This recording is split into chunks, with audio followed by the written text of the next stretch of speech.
जिंदगी को जिए, उसे समझने की कोशिश ना करें, चलते वक्त के साथ चले, उसे बदलने की कोशिश ना करें, दिल खोल कर सांस ले, अंदर ही अंदर घुटने की कोशिश ना करें, कुछ चीज़ें समय और परिस्थिति पर छोड़ दे, सब कुछ खुद सुलझाने की कोशिश ना करें। नमस्कार, आभार, अभिनंदन, स्वागत है आप सभी का आपके अपने बेहद ही खास कार्यक्रम बिहार बिहान में।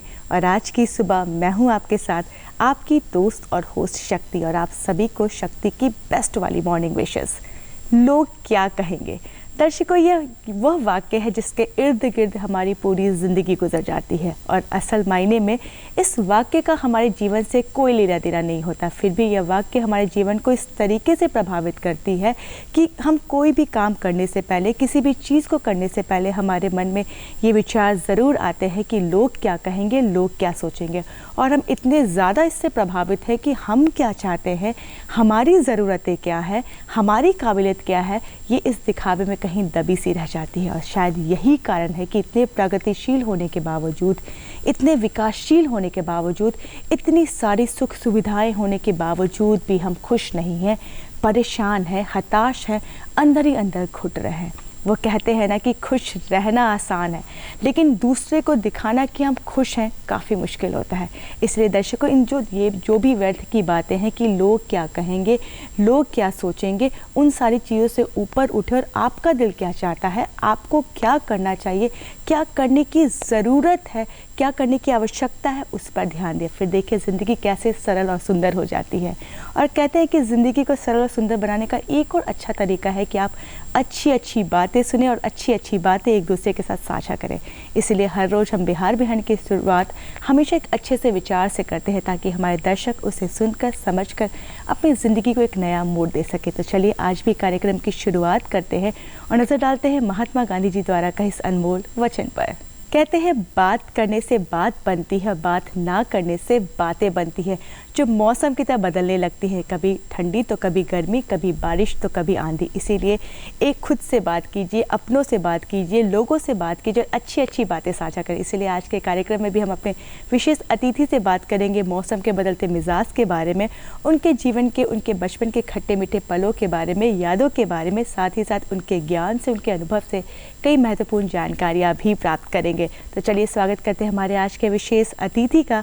हमारे बीच मौजूद है, आप है डॉक्टर CN प्रभु, निदेशक बिहार मौसम सेवा केंद्र पटना।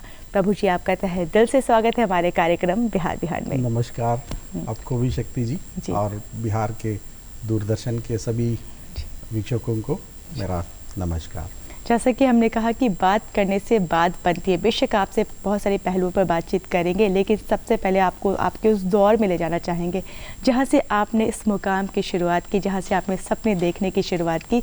चाहूँगी हमारे दर्शकों को बताएं कि आपकी शिक्षा दीक्षा कहाँ से हुई, आपका बचपन किस माहौल में बीता।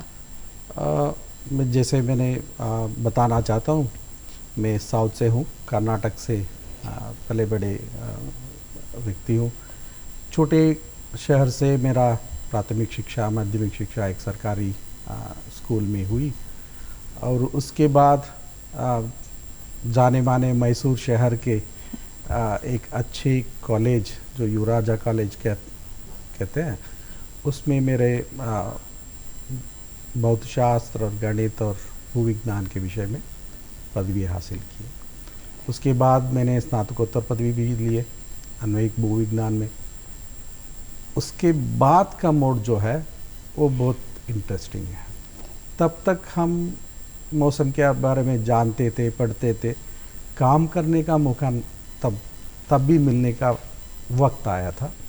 एक फेलोशिप के माध्यम से हमें PhD करने की मौका मिली, वो भी जलवायु परिवर्तन के बारे में, और ख़ास तौर पर वो पिछले वर्षों में लाखों वर्षों से क्या होता आ रहा है उसको अध्ययन करने का मौका मिला। तब से ये सिलसिला जारी है, और उसके माध्यम से पढ़ना, सीखना और उसके बारे में काम करना, इंडिया के अलग अलग राज्यों में और विदेश में भी, यूरोप में भी बहुत साल काम किए। बहुत अच्छे साइंटिस्ट के साथ मिलना जुलना, उनसे काम करना, सीखना, बहुत अच्छा मौका मिला। कहते हैं ना कि जब आप किसी क्षेत्र में काबिलियत रखते हैं, किसी चीज़ में आपकी मतलब आप एक एक्सेलेंस रखते हैं और आपको मौका मिलता है तो आप एक मुकाम तक पहुंचते हैं, और आपके साथ भी बखूबी ये सारी चीज़ें हुई। कहते हैं कि बचपन में प्रकृति के बारे में, वायुमंडल के बारे में, मौसम के बारे में, बारिश कैसे होती है, बिजली कैसे गिरती है, ये तमाम बातें हमें अपनी ओर आकर्षित करती हैं। तो अगर आपकी बात करें तो महज इस क्षेत्र से जुड़ना आपकी बचपन की ख्वाहिश थी कि प्रकृति से जुड़ी बातों को जानना है, या इसकी कोई ख़ास वजह? हमारे बचपन ऐसा रहा, सरल था जी। बहुत सीधी सादी माहौल में हम पले बड़े। जब स्कूल हो या उसके बाहर हो, बहुत खेल कूद में या पढ़ाई के साथ साथ ये सब भी चलता था। और हमारा खेल भी ऐसा था पेड़ के ऊपर और या कुएं में ऐसे ही खेलते थे। तो उसका जो प्रभाव है अभी भी हमें बहुत ताज़ा है, याद है। और उसका प्रभाव हमारे जब भी हम काम करने जाते हैं इसी हर दिन, उसका प्रभाव कहीं ना कहीं उस पर पड़ता है, हम दिखाई देता है। हम क्या देखे थे उस दिन, अब क्या है, उसके तुलना में क्या बदलाव आया है, वो सब समझने के लिए बहुत चीज़ें होता है। मैं एक आपको ये प्रेरणा के रूप में एक उदाहरण देना चाहता हूँ। जैसे नैसर्गिक वस्तुओं की प्रभाव हम पर पड़ता है। जब हम छोटे थे, मेरा एक अंकल है, वो भूविज्ञान में वो MSc किए थे। उन्होंने बहुत सारे मिनरल्स और रॉक सैंपल्स ले आए थे घर में, जो फील्ड वर्क में जाते हैं, और साइंटिस्ट हमेशा जियोलॉजिस्ट फील्ड वर्क में जाते हैं, बहुत सारे ऐसे चीज़ हम इकट्ठा करते हैं, वो भी किए थे। जब घर में वो पड़ा था, वो सब चीज़ आप सोच भी नहीं सकते, वो रॉक्स और मिनरल सैंपल्स कपड़े सुखाने के लिए उपयोग होता। हमें छोटे बच्चे देखने के लिए वो अजीब चीज़ थी, ये तो रॉक है, इतना सारे डिफरेंट वैरायटीज़ कैसे हो सकता है। वो ऐसे हमें बहुत सीखने को मिला, प्रभाव भी हुआ।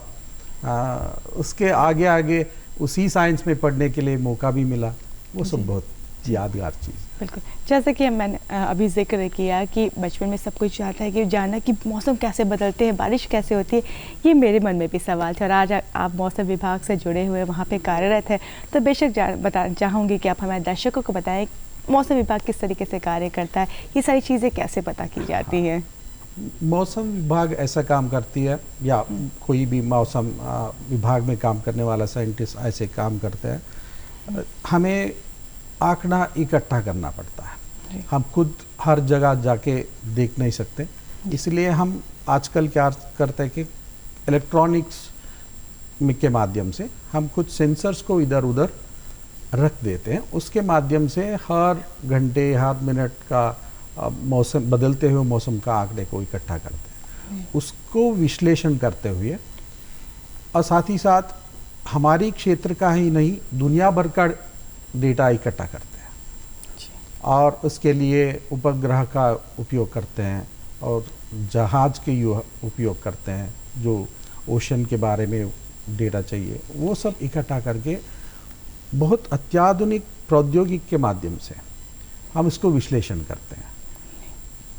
अभी क्या हो रहा है और आने वाले दिनों में क्या होने वाला है, वो पूर्वानुमान भी हम लगा सकते हैं। जितना डेटा हमारा पिछले दिनों का हमें मिलता है, उतना ही हम आगे देख सकते हैं।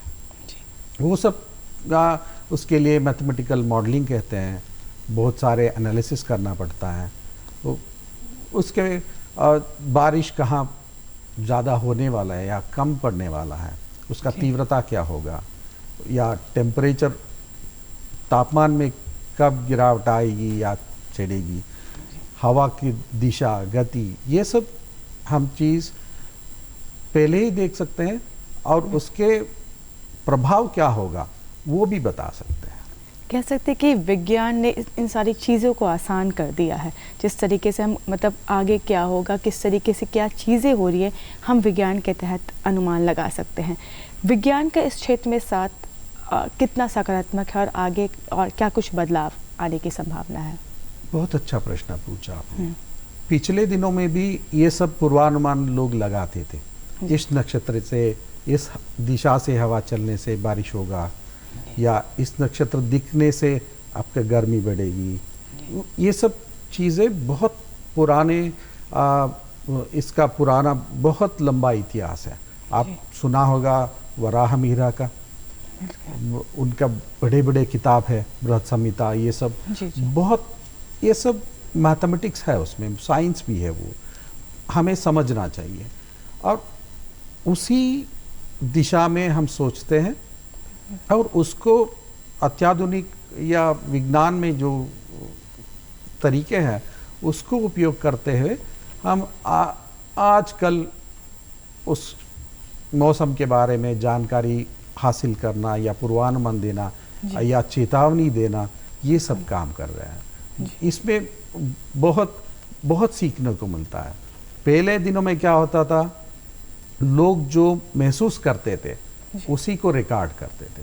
अब हम लोगों के बदले इंस्ट्रूमेंट को, इलेक्ट्रॉनिक इक्विपमेंट को यूज़ करते हैं, वही एक बदलाव है। मगर डेटा इकट्ठा करना, वो जो महसूस करते थे उसी को रिकॉर्ड करते हुए नेक्स्ट जनरेशन को पासान करते थे। जो किसान खेत में काम करते हैं वो अपने बच्चों को ये बताते हैं कि इस समय में बारिश होगा, ये दिखने से कम रहेगा। अभी वही एक सिम्टम्स हम भी आजकल देख के आगे मतलब पहले एक प्रोबेबिलिटी पे हम लोग अनुमान लगा रहे थे कि ऐसा हो सकता है, आज अश्योर्ड हमारे पास मतलब टेक्नोलॉजी बढ़ते बढ़ते क्या हुआ कि हमारा एक्यूरेसी भी बढ़ता जा रहा है। हाँ, कब आपने सुना होगा पिछले दिनों में आप ही की आज आकाशवाणी में एक प्रदेश समाचार या मौसम के जानकारी जब देते हैं तो बताया जाता है बिहार में अगले 24 घंटों में हल्के से बारिश की बारिश हो सकती है। जी जी बिल्कुल। जब बिहार में जब बोलेंगे, बिहार में कहाँ, अगले 24 घंटे में कब, ये सब प्रश्न उठ सकता है। जी जी बिल्कुल। आपसे और भी पहलुओं पर बातचीत करेंगे, लेकिन कहते हैं अगर स्वास्थ्य की बात करें या आज के समय की बात करें तो हमें आज अपने लाइफ में हर चीज़ संतुलित चाहिए, चाहे वो हमारा खान पान हो, चाहे वो हमारी जीवन शैली हो, चाहे वो हमारी आमदनी हो। और ये सारी चीज़ें तभी संतुलित होंगी जब हमारा स्वास्थ्य सही होगा। और आज के इस भागती दौड़ती ज़िंदगी में खुद को स्वस्थ रखने का सबसे सरल और आसान तरीका है कि हम हर रोज़ योग करें। आइए जानते हैं क्या कुछ खास है आज के योग विहार में।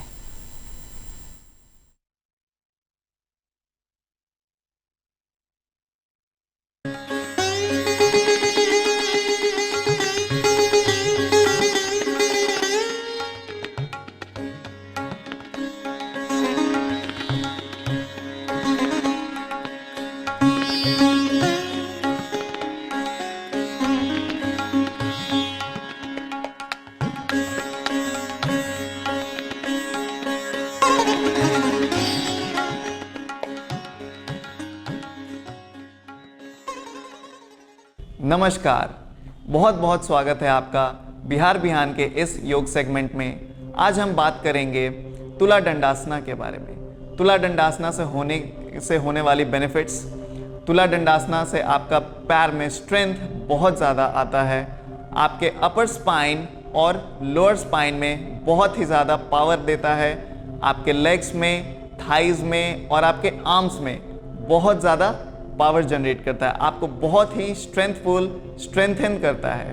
तो आइए हम देखते हैं तुला दंडासन। चलिए अब हम करेंगे तुला दंडासन।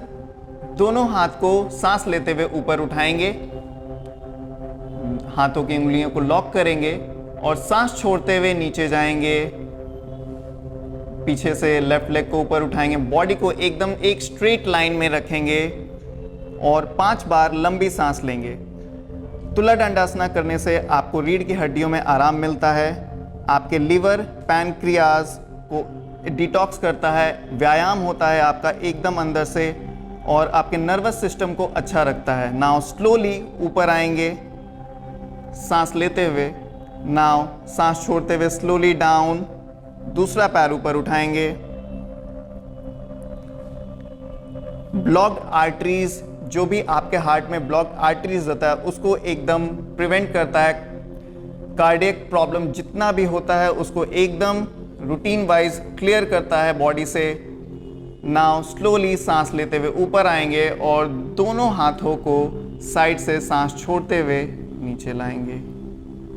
अभी आपने देखा तुला दंडासना। अगली बार हम फिर मिलेंगे एक नए योगासन के साथ। नमस्कार।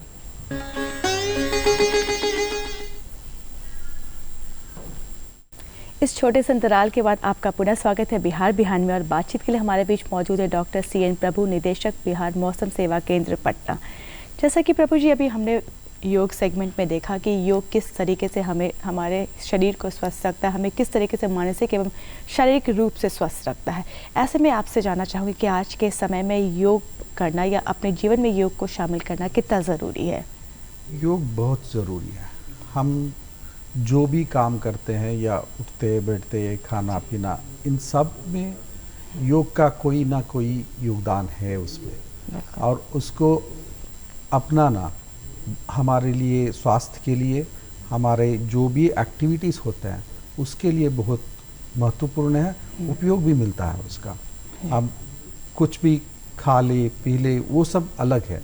हम अपने शरीर को तंदुरुस्त रखना, अपने आसपास लोगों से एक जैसा माहौल बनाने के लिए योग बहुत महत्वपूर्ण है। मतलब इसके कई आसन होते हैं जिसके ज़रिए हम अपने शरीर को स्वस्थ करते हैं। जैसे कि अभी हमने तुला दंडासन में देखा कि वो हमारे शरीर में हमारे शरीर को संतुलित करता है, हमारे शरीर का थकान दूर करता है, चुस्ती फुर्ती लाता है। तो हर रोज़ हमें योग करने की आवश्यकता है। हाँ, हम लोग योग के बारे में आजकल नहीं जान रहे हैं। बचपन से उसका कहीं ना कहीं हमारे ऊपर प्रभाव रहता है, कुछ ना कुछ करते रहते हैं। उसको एक स्ट्रीमलाइन करने से और भी उपयोग हमें मिलता है तंदुरुस्त रखने की। अगर गर्मियों के मौसम की बात करें तो जहाँ गर्मी का मौसम आते ही हमारे मन में या हमारे विचारों में या हमारे सोच में मीठे मीठे आम आने लगते हैं या ठंडी ठंडी लस्सी आने लगती है, वहीं कहीं ना कहीं चलती लू का भी डर रहता है। और वर्तमान समय की बात करें तो ये अभी हमारे जीवन को बहुत ही बुरी तरीके से प्रभावित करी है। तो सबसे पहले चाहूँगी कि आप हमारे दर्शकों को बताएं कि ये हीट वेव क्या होता है, इसकी क्या अवधि होती है, किस प्रकार होती है? ये हीट वेव का माहौल या मौसम जो कहते हैं, ये जो हमें सन एनर्जी हमें मिलता है उससे संबंधित है। जो तापमान बढ़ता जाता है उसके संबंधित है। ये लू का माहौल अप्रैल के मध्य भाग से लेकर बिहार के संदर्भ में जून के 3rd वीक या 2nd वीक के अंत तक ये इसका प्रभाव रहता है। अप्रैल, मई और जून इसका प्रभाव ऐसा रहता है कि टेम्परेचर लगातार बढ़ता चलता है। इसका एक कंडीशन है जो लू कहने के लिए दो तीन कंडीशंस है उसमें। पहला चीज़ यह है कि तापमान, गरिष्ठ तापमान एक दिन में 40 डिग्री से ऊपर रहना चाहिए, 40 डिग्री या उससे ऊपर होना चाहिए। वो पहला कंडीशन है। कोई स्टेशन से हमें जहाँ हम ये मौसम के मानदंडों तापमान या आर्द्रता ये सब मापते हैं, उस स्टेशन में कोई भी दिन गरिष्ठ तापमान 40 डिग्री से ऊपर होगा तो ये देख सकते हैं। उसके बाद हम ये भी देख सकते हैं पिछले 30 साल के तुलना में एवरेज जो तापमान है उससे कितना ये ऊपर रहा है। उससे 4.5 डिग्री उससे ऊपर होगा तब इसको लू कहला जाता है।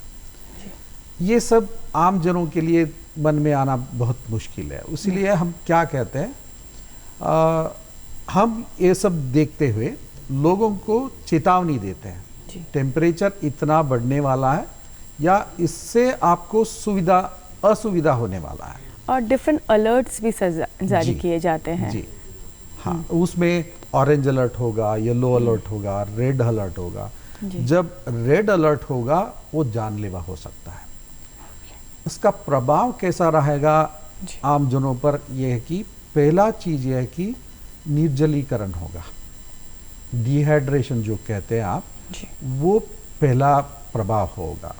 इसीलिए हम बार बार लोगों को कहते हैं आप जितना हो सके उतना पानी पीजिए, साफ पानी पीजिए, वही काफ़ी है।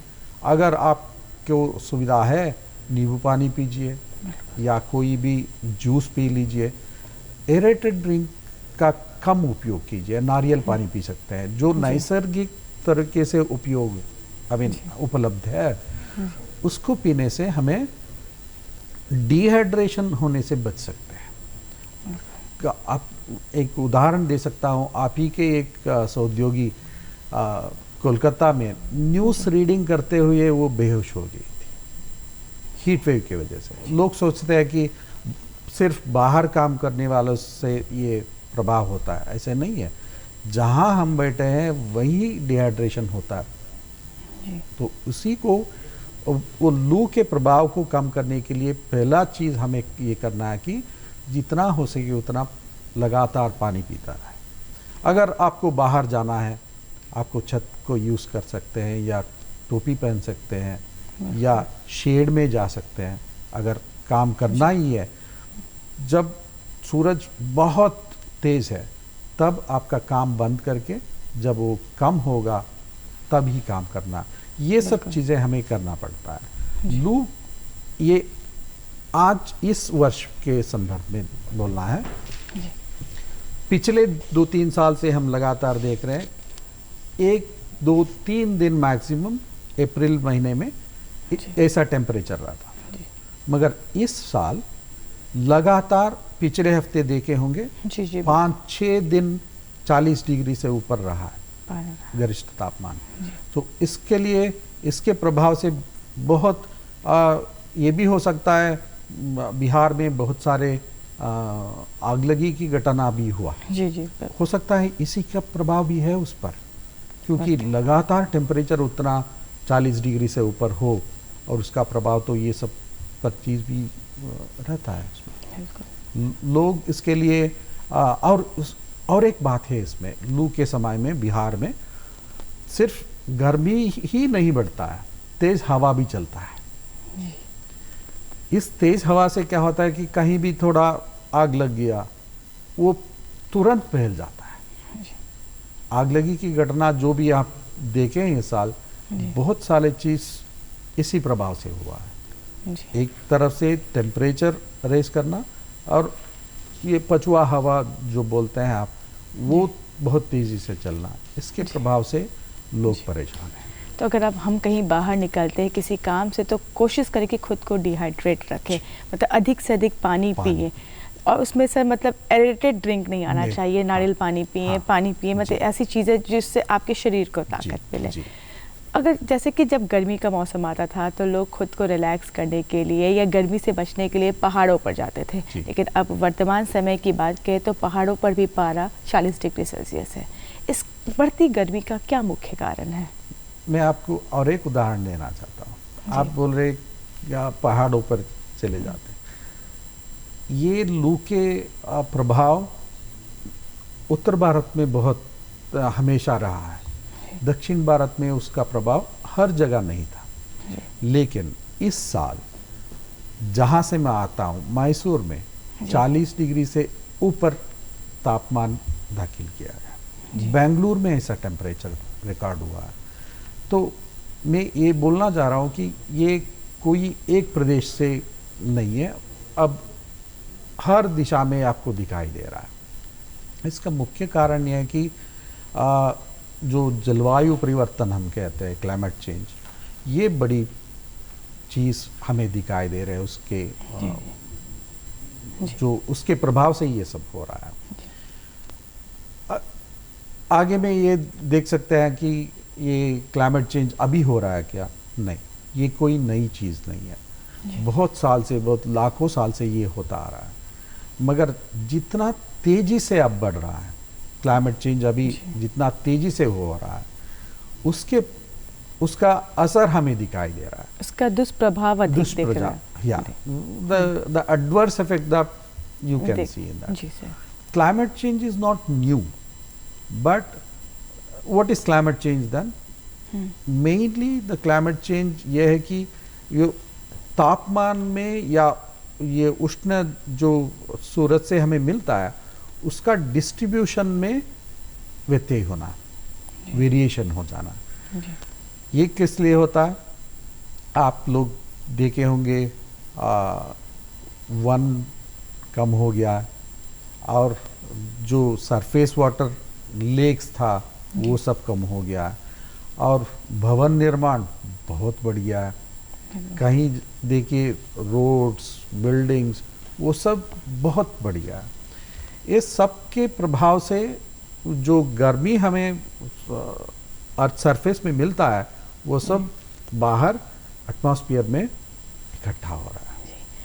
तो कहीं ना कहीं आप कह सकते हैं कि हमारी जो जीवन शैली आज के समय में हो गई है कि मतलब हर छोटी चीज़ के लिए भी हम मतलब गाड़ी से ट्रैवल करना पसंद करते हैं। अगर पास में कहीं कुछ सामान लाने जाना है तो कार मतलब चलने के बजाय वहाँ पे गाड़ी से जाना पसंद करते हैं।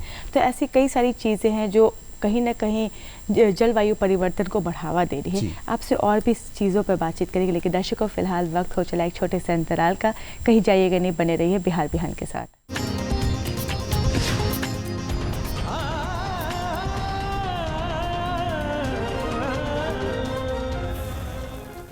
इस अंतराल के बाद आपका पुनः स्वागत है बिहार बिहार में। बातचीत के लिए हमारे बीच मौजूद है डॉक्टर CN प्रभु। प्रभु जी, जैसा कि अभी हमने जिक्र किया कि किस तरीके से हमारी जीवन शैली हमारे पर्यावरण को प्रभावित करी। कहते हैं ना कि जिस तरीके से बदलते मौसम हमारे जीवन को प्रभावित करते हैं, हमारी जीवन शैली को प्रभावित करते हैं, उसी प्रकार हमारी जीवन शैली भी हमारे पर्यावरण को प्रभावित कर रही है। तो इन बदलावों को आप किस तरीके से देखते हैं? किस हद तक ये बदलाव सही और किस हद पर आकर ये गलत होने लगते हैं? बहुत अच्छा प्रश्न है। मैं आप एक उदाहरण के माध्यम से आपको एक उत्तर देना चाहता हूँ।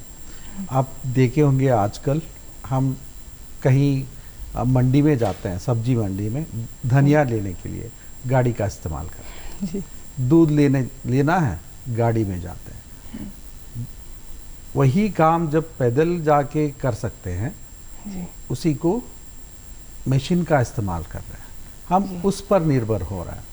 और सीढ़ी चढ़ना, फर्स्ट फ्लोर पर भी जाना है, हम लिफ्ट का इंतज़ार करते हैं। ये सब हम निर्भरता बढ़ती जा रही है। मशीन के माध्यम से हम सब कुछ करना है तो मशीन के माध्यम से करना, तो अपने आप में एक क्षमता खो रहे हैं। अपना जो शक्ति था उसी काम को करना हमें इतना कठिनाइयाँ नहीं है कि आप 1, 2, 3 किलोमीटर नहीं चल सकते हैं। वॉकिंग के लिए अलग समय रखते हैं, ट्रेडमिल पर काम करते हैं, मगर सब्जी लेने के लिए गाड़ी का इस्तेमाल करते हैं। ये एक बहुत गलत चीज़ है। इसके प्रभाव पर्यावरण के ऊपर बहुत पड़ता है, दुष्परिणाम बहुत होता है। हम गाड़ी के लिए हम पेट्रोल यूज़ करते हैं या ट्रक्स का जो इस्तेमाल डीजल का यूज़ कर सकते हैं। एनर्जी, हर तरफ का एनर्जी हमें मिलता है, यूज़ कर सकते हैं। ये हमें सीधा सीधा दिखाई नहीं देता है, मगर उसका प्रभाव पर्यावरण के ऊपर बहुत प्रभावित करता है। कहते हैं कि स्वस्थ और सफल होने के लिए समय का सदुपयोग बहुत ज़रूरी होता है। आपने बहुत अच्छी बात कही कि हमने एक पर्टिकुलर टाइम निकाल लेते कि हमें ट्रेडमिल पे चलना है, लेकिन जहाँ ज़रूरत है, जहाँ हमें जाना चाहिए वहाँ हम नहीं जाते। ठीक, आपने भी कहा कि 10 रुपए की मतलब धनिया लेने के लिए हम लोग 20 रुपए का पेट्रोल लगा कर जाते हैं। तो ये बहुत ही अच्छी बात आपने कही। अगर आज के समय में देश की बात करें तो देश के कई हिस्से में हीट वेव की वो चपेट में है और कह सकते कई लोगों की जान जा रही है। ये जो जानलेवा लू बनता जा रहा है, जिस तरीके से ये लू चल रही है और लोगों के जान पर बनी है, ऐसे में किन किन सावधानी को बरतने की आवश्यकता है या किस प्रकार हम अपना बचाव कर सकते हैं? हाँ, इसके लिए उनसे मेरा निवेदन है, वो लोग मौसम की जानकारी पर ध्यान दें। हम लगातार चेतावनी देते हैं या सलाह देते हैं, पूर्वानुमान देते हैं। हमारे सेंटर से अगले 5 दिनों के लिए पूर्वानुमान मिलता है। आपको देख सकते हैं आपके इलाके में कितना तापमान होगा, आर्द्रता क्या होगी और उससे प्रभाव क्या होगा, वो सब हम जानकारी लोगों तक पहुंचाते हैं। उस पर पहले ध्यान देना। वो मिलते ही आपको जो करना है या नहीं करना है वो सब चीज़ भी आपको उपलब्ध है, कई माध्यम से आपको दिया जाता है। पहला चीज़ है, मैंने बताया अभी, जो जितना पानी पी सके या कोई जूस, नींबू पानी या नारियल पानी पी सके तो पी लीजिए, लगातार पीते रहे। कुछ लोगों का आदत है कि पानी ज़्यादा नहीं पीते हैं जी। और एक बार पी लिया और शाम में ही वो फिर से पानी पीते हैं। ऐसा नहीं करना चाहिए। हर घंटे या कुछ समय के अंतराल में पानी पीता रहना चाहिए। दूसरा चीज़ ये है कि जो बच्चे हैं या बुज़ुर्ग हैं उस पर बहुत ध्यान देना पड़ता है, क्योंकि उन पर इसका असर बहुत होता है, क्योंकि वो सहने का क्षमता कम रहता है उसमें, तो इसलिए उनके लिए उन पर ध्यान देना पड़ता है। और जो मरीज़ हो, कोई बीमारी से वो झेल रहा हो, उस पर भी ध्यान देना पड़ता है। ऐसा नहीं है कि जो अडल्ट है उन पर प्रभाव नहीं होगा, उन पर भी हो सकता है। मगर ये भी चीज़ है कि आप पता नहीं चल सकता है कि किसका डिहाइड्रेशन इतना हद तक चल गया है, वो बीमार पड़ सकता है, लू के प्रभाव में आ सकता है। तो इसलिए हर किसी को अपने तरीके से आपको तैयार खुद को स्वस्थ रखने की आवश्यकता है। अगर आपको बाहर जाना है जी, समय ऐसा तय कीजिए कि इस समय में जाएंगे जब तेज धूप होगा, उस समय का आप अवॉइड कर दीजिए। और एक चीज़ है, आप बाहर से अंदर आते हैं घर में, तब तुरंत आप नहाना या कुछ करना अच्छी चीज़ नहीं है। थोड़े 10-5 मिनट विश्राम कीजिए, उसके बाद आप पानी से नहा लीजिए, या बहुत ठंडा पानी पीने से आप अवॉइड कर सकते हैं। ये सब कुछ चीज़ें, और green vegetables, these things you better use. आपने बहुत ही सही नॉर्मल बात कही कि जनरली लोग होता है गर्मी के मौसम में लोग कहीं बाहर से आते हैं या तो एकदम ठंडा पानी पी लेते हैं या तुरंत नहाना पसंद करते हैं या तुरंत एसी ऑन किया वहाँ पर बैठ गए। तो ये चीज़ें वाकई हमारे स्वास्थ्य को बुरी तरीके से प्रभावित करती है, नर्व सिस्टम पर बहुत बुरी प्रभाव। तो इन सारी चीज़ों के प्रति सावधानी बरतने की आवश्यकता है। अगर आपकी बात करें तो आप खुद को किस तरीके से इस मौसम में स्वस्थ रखने की कोशिश कर रहे हैं? मेरे ऑफिस में आप देख सकते हैं, एक पानी का तो टम्बलर जो होता है वो हमेशा खाली ही रहता है। जो बरते हैं वो खाली होता रहता है। तो हम और मेरे कलीग्स को भी मैं ये बताना हमेशा बताता हूँ, पानी पीते चलिए। वो कोई एक औषधि है, ये पानी पीते रहना, तो उससे कोई बुरा प्रभाव तो नहीं होगा, आपको अच्छी इफेक्ट ही मिलेगा आपको। खास तौर पर ये लू के समय में जितना हो सके उतना पीना चाहिए। बिल्कुल सही। और पानी मतलब प्रॉपर पानी, क्योंकि हम लोग हमेशा कंफ्यूज है कि ये पी लेते हैं। हाँ, हाँ, पानी मींस आपको नॉर्मल जो नॉर्मल रूम टेम्परेचर का पानी जो होता है उसको पीजिए। जो फ्रिज से उठाया, आप ज्यादा पानी पी नहीं सकते। तुरंत आपका वो जो थर्स्टी है वो बुझ जाता है, मगर आप जितना पानी आपको आपके बॉडी को चाहिए उतना पी नहीं सकते हैं। इसलिए नॉर्मल पानी जो होता है उसको पीना जरूरी है। आपसे और भी पहलुओं पर बातचीत करेंगे, लेकिन दर्शकों फिलहाल वक्त हो चला एक छोटे से अंतराल का। कहीं जाइएगा नहीं, बने रहिए बिहार बिहान के साथ।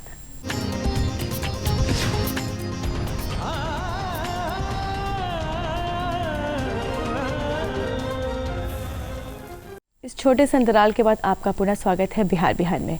प्रभु जी, आप 26 सालों से लगातार अपना सक्रिय योगदान देते आ रहे इस क्षेत्र में, और आपने विदेशों में भी जाके कार्य किया है। चाहूँगी इस अनुभव को हमारे दर्शकों के साथ साझा करें। मेरा ये अनुभव इतना खास नहीं है, मगर मेरे लिए बहुत महत्वपूर्ण है।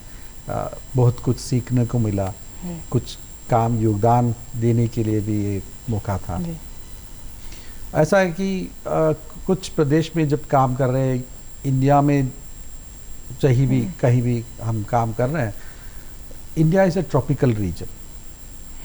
For a climate student it's very important. हर जगह अलग अलग चीज़ देखने को मिलता है, सीखने को मिलता है। कर्नाटका में एक माहौल है, मौसम रहता है, या बिहार में दूसरा, या पौंडीचेरी में अलग है, या उड़ीसा में और दूसरे तरीका है। ये सब देखते देखते काम करते हुए बहुत सीखने को मिला, कुछ करने को मिला।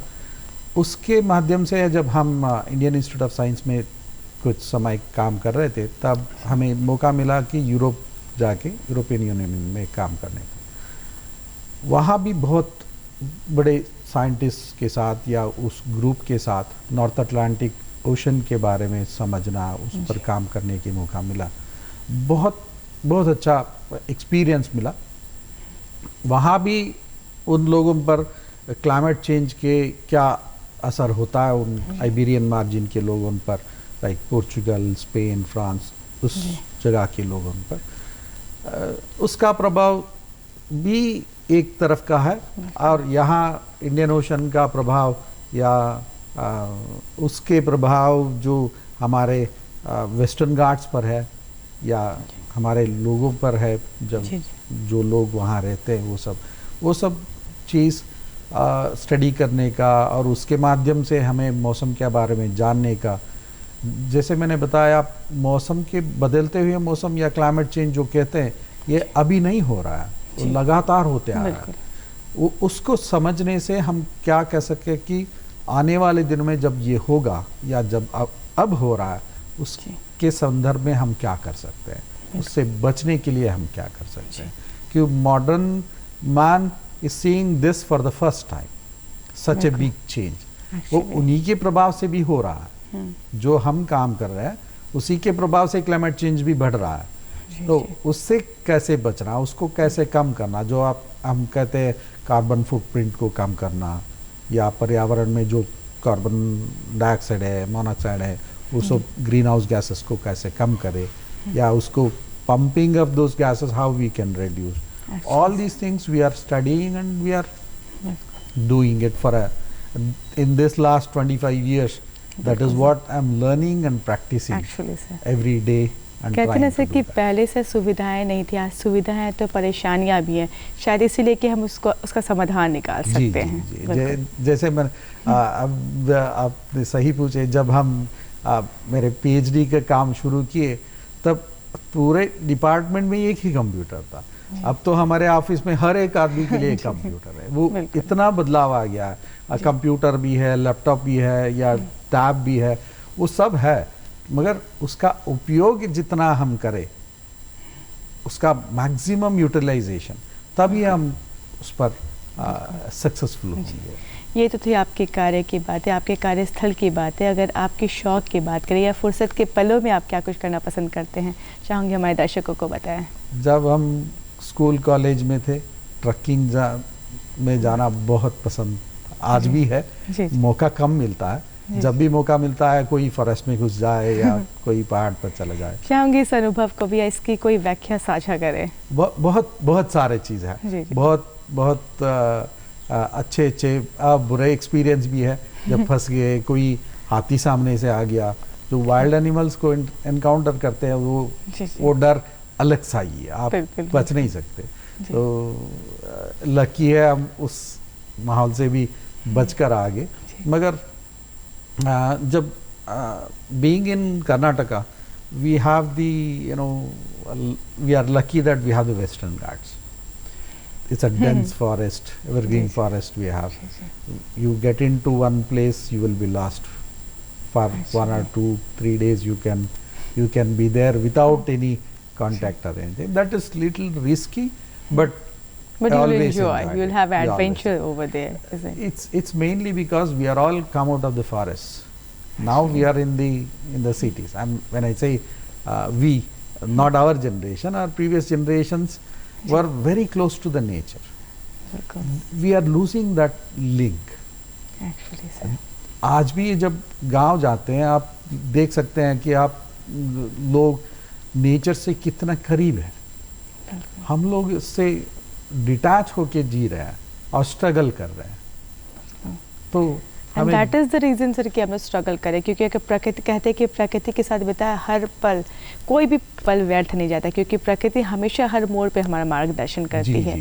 सर, आपसे हमने बहुत सारी बातें की, बहुत सारी अच्छी अच्छी बातें आपसे जानी, और मौसम विभाग के बारे में बहुत सारी महत्वपूर्ण जानकारियाँ प्राप्त की। चलते चलते क्या कुछ कहना चाहेंगे आप? मैं लोगों से यही कहना चाहता हूँ, अभी लू का माहौल है, लगातार जून तक ऐसे ही रहेगा। उसके बीचों बीच बिजली गिरना शुरू हो जाएगा। जो थंडरस्टॉर्म लाइटनिंग शुरू हो जाएगा, वो भी ये बहुत जोखिम है बिहार के संदर्भ में, तो उससे भी बचना है। जो लू के लिए हमें बहुत सारे उपाय हमने बता दिए आपको, और उसके साथ ये बिजली गिरने से जो उसका प्रभाव से अपने आप को सुरक्षित रखने के लिए हमें 2-3 चीज़ें हमें देखना है। जब भी जो बादल छा रहा है तो कोई भी आप उसी क्षेत्र से खाली करें, वो कोई भवन में या कोई बिल्डिंग में आप घुस जाए, वहाँ सुरक्षित रहेंगे।